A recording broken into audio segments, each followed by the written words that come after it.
பொதுமக்கள் இயக்கம் சார்பா இந்த வாய்ப்பை எனக்கு கொடுத்த அண்ணன் வேண்முக அவர்களுக்கு என் மனமார்ந்த நன்றியை நான் முதல்ல தெரிவிச்சுக்கிறேன். அண்ணன் இந்த இடத்த ரெண்டாவது இங்க இருக்கிற ஸ்டூடெண்ட்ஸ் தொடர்ந்து டெல்லியில என்னைக்கு போராட்டம் ஆரம்பிச்சாங்கன்றது நமக்கு தெரியாது. போக போக இடைக்காலத்துல ஒரு 10 நாளா தான் நமக்கு தெரிஞ்சிட்டு இருக்கோம்.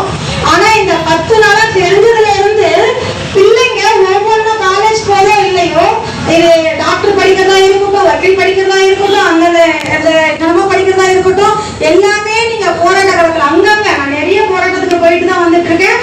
எல்லா போராட்டத்திலையும் என் பிள்ளைகளாக நீங்க இருக்கீங்க. முதல்ல அதுக்காக என்னுடைய மனமார்ந்த நன்றி உங்களுக்கு நான் தெரிவிச்சுக்கிறேன். சரியா? ஏன்னா எங்க அம்மா அப்பா எங்களை வளர்க்கும் போது இந்த நீட்டுன்றது ஒண்ணு கிடையாது. நான் வேற 8வது தான் படிச்சிருக்கேன். என் பிள்ளை நீங்க எல்லாருமே என்னோட பிள்ளைகளாம். சரியா? இங்க இருக்கிற ஒவ்வொருத்தருமே என்னோட பிள்ளைகளாம். நீங்க இன்னைக்கு இந்த இடத்துல வந்து போராடுறது எங்களுக்கு ரொம்ப கஷ்டமா இருக்கு. ஒரு தாயா நான் ரொம்ப கஷ்டப்படுறேன், வேதனைப்படுறேன். என் பாப்பா வந்து +2 படிக்கிறா. அவ +1 400 மார்க், ஸ்கூல் ஃபர்ஸ்ட் தான் எடுத்திருக்கிறா. பாப்பா 10th மார்க் எடுத்திருக்கிறா. அவங்க அப்பா சொன்னாரு கலெக்டர் ஆகுமா நல்லா இருக்கும், நான் சொன்ன வக்கீல் ஆகுமா நல்லா இருக்கும். இல்ல நான் MBBS தான் பண்ணுவேன், கார்டியாலஜி தான் பண்ணுவேன்னு சொல்லிட்டு ஒத்த காலில் நிக்கிறான். எங்க தலைமுறையிலே +2 வரைக்கும் போன ஒரே பொண்ணு என் பொண்ணு மட்டும்தான். சரியா? படிச்சுட்டு இருக்கான்னு சொன்னால திடீர்னு முந்தா நாள் வந்து என்ன கேக்குறா, அம்மா இவ்வளவு தூரம் போடுறாங்க, என்னன்னு அனிதா பாப்பாவை பத்தி போட்டு கேட்டுட்டே இருக்க முடியல. அவ என்ன நினைச்சா ஏது நினைச்சா தெரியல. படிச்சுட்டு இருக்கும்போது என்ன வந்து என் காலை பிடிச்சிட்டு கேட்கிறா, அம்மா நீட்டு ரொம்ப கஷ்டமா இருக்கும் போல் இருக்கேம்மா, ஏன்னா எல்லாருமே போராடுறாங்க, எல்லாருமே ஒரு மாதிரி சினிமா பேசிட்டு இருக்காங்க, என்னம்மா அப்படின்னு சொல்லி கேட்டா. இதுல இருந்து என்ன தெரிஞ்சுன்னா, டாக்டருக்கு படிக்கணும்னு நினைச்சா என் பொண்ணு இந்த பரதேசிங்க நீட்டுன்ற பேர்ல என் பொண்ணை எப்படி நான் டாக்டர் ஆகணும்னு நினைச்சோம், என்னோட கனவு அவங்களோட கனவை செலுத்துறாங்க. அதனால இங்க இருக்கிற பிள்ளைங்க இல்ல டாக்டர் ஆகணும்னு நினைக்கிற பிள்ளைங்க தயவு செய்து யாரும் சோர்ந்து போகாதீங்க. சரிங்களா? உங்களை பத்த நாங்க சோர்ந்து போல. ஏன்னா இந்த வீட்டு தேர்வை ரத்து பண்ற வரைக்கும் உங்களோட நாங்க உறுதியா நிற்போம். இதுல எந்த மாற்றமும் கிடையாது. அண்ணன் காலகட்டத்துல சரியான ஆட்சி முறைகள் கிடையாது, சரியான ஆட்சியும் நடக்கல. ஜனநாயக படத்துக்காக ஒரு அமைச்சர் போய் அழுதுட்டு இருக்கிற ஆட்சியெல்லாம் இங்க நடந்துட்டு இருக்கு. என் பிள்ளைங்க இன்னைக்கு இந்த நீட்டுக்காக எதிர்த்து போராடிட்டு இருக்குங்க. இந்த நீட்டு இதுக்கு அடி வாங்கிட்டு இருக்குங்க. முட்டி உடைஞ்சு காலை உடைஞ்சு ஹாஸ்பிட்டல் இருக்குங்க. ஆனா அதெல்லாம் கவலை கிடையாது. ஜனநாயகம் ஓடணும், ஜனநாயக படம் ஓடணும்னு சொல்லிட்டு எல்லா அமைச்சர்களும் எல்லா MLA-க்களும் ஜனநாயக படம் பார்க்க போயிருக்காங்க. ஆனா உங்களை பத்தி யாருக்குமே கவலை கிடையாது. ஆனா பெற்றவங்க நாங்க உங்களை அப்படியே விட மாட்டோம். அவங்களை அரியணையில உட்கார வச்ச நமக்கு அவங்களை கீழே எடுக்கிறதுக்கு நமக்கு 5 நிமிஷம் ஆகாது. சரியா? அதனால நீங்க வருத்தப்படாதீங்க.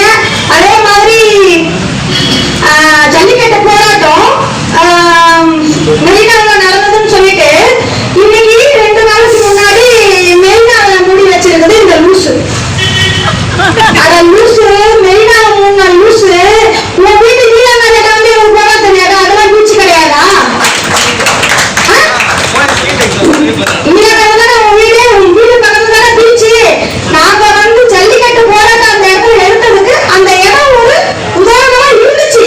அதனாலதான் மெரினா வந்தவங்க எல்லாம் போராடினாங்க. நாங்க போராடணும்னு நினைச்சா இங்க கூட இறங்கி போராடுறது தெரியும். நடுரோட்ல எல்லாம் நாங்க வந்து படிப்பறிவு இல்லாதவங்க கத்தவங்க எங்க பிள்ளைங்க தான் இன்னைக்கு இறங்கி இருக்குங்க. நாங்க இறங்கணும். முதல்வர் அவர்களை நீங்க தாங்க மாட்டீங்க. தயவு செய்து எங்க பிள்ளைங்க மேல கையை வைக்கிறது உங்க காவல்துறை கிட்ட சொல்லுங்க. என் பிள்ளைங்க மேல ஒவ்வொருத்து மேல கையை வச்சாக்கா இதுக்கப்புறம் வேற மாதிரி நடக்கும். சரிங்களா? கஷ்டப்பட்டு வளர்க்கறது நாங்க, அதுங்களுக்கு என்னென்ன தேவை வேணுன்றது நாங்க. அதுக்கு மேல ஒரு வாட்டி ஒரு சின்ன அடி அடிச்சாக்க 1 மணி நேரம் உட்காந்து வருத்தப்படுவோம் நாங்க. நீங்க என் வீட்டு பிள்ளைங்களை நாய் அடிக்கிற மாதிரி அடிக்கிறீங்க. இதெல்லாம் தப்பான ஒரு செயல். டெல்லியில பாத்தீங்கன்னா ஒரு மீனவை சார்ந்த பெண்ணு, எனக்கு மீனும் வெட்ட தெரியும், என் பிள்ளைங்க மேல கையை வச்சா சரியா? தயவு செய்து ஜனநாயகம் படம் பாக்குறீங்களா, பாத்தீங்களா, போனீங்களா, போயிட்டே இருங்க. காலையில இன்னைக்கு ஒரு அமைச்சர் பேசிருக்கிறாரு, என்னதே தேவையில்லாம ஐயா விஜய தவிர பார்த்து பேசுனீங்கன்னாக்கா நீ டென்ஷன் பார்க்கலாம்.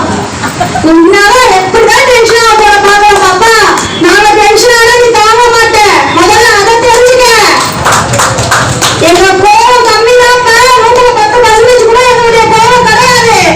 சின்ன எங்களுடைய பிள்ளைகளை நாங்க நினைச்சிருக்கோம். ஐயா முதல்வர் ப்ரோ, விஜய் ப்ரோ, நான் bro, what bro, this is wrong bro. சரியா? அந்த ப்ரோ வார்த்தை சொல்றேன். அதே ப்ரோ தான் கட்சி கட்டிக்கிட்டு போய் போராட்டம் பண்ண போது இந்த ப்ரோக்கு இன்னைக்கு இந்த இவ்வளவு பிள்ளைகள் வந்து இந்த இடத்துல இவ்வளவு போராட்டம் பண்ணாரு. கட்சி கட்டிட்டே வந்தாங்கல்ல, ஒரு போன்ல போட்டா கூட இல்ல என் பிள்ளைங்க போராட்டம் சொல்றது கிப்பு கட்ட அரசு இது.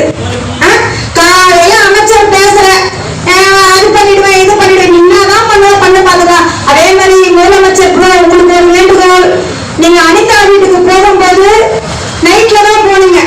சரியா? அதே மாதிரி போராட்டத்துக்கு போகும்போதும் நைட்ல தான் போனீங்க. நைட்டு போய் படுங்க. லெப்ட்லயே யாரையும் வச்சுக்காதீங்க, ரைட்லயே யாரும் வச்சுக்காதீங்க. தனியா படுப்பீங்கல்ல, படுக்கும் போது யோசிச்சு பாருங்க. அனிதா வீட்டுக்கு நம்ம எதுக்கு போனோம்? எல்லாம் நம்ம அனிதா வீட்டுக்கு நீங்க மறந்துட்டு இருக்கலாம். ஏன்னா இப்ப உங்களுக்கு 1000 பிரச்சனை இருக்கு. எனக்கு ஒரு அமைச்சர் சொல்லியிருக்காங்க, எங்களுக்கு 1000 பிரச்சனை இருக்குது. அந்த 1000 பிரச்சனை அனிதா வீட்டுக்கு நீங்க எதுக்கு போறீங்கன்னு சொல்லிட்டு மறந்துருப்பீங்க. அதனால நைட்டு போங்க. லெப்ட்ல தூக்கி தூர போடுங்க, ரைட்ல தூக்கி தூர போடுங்க. ஞாபகம் வச்சுக்கோங்க, அனிதா வீட்டுக்கு எதுக்கு போவோம்? அப்ப ஞாபகம், ஆமா நம்ம நீட் தேர்வுக்கு போகணும். அந்த குழந்தை செத்து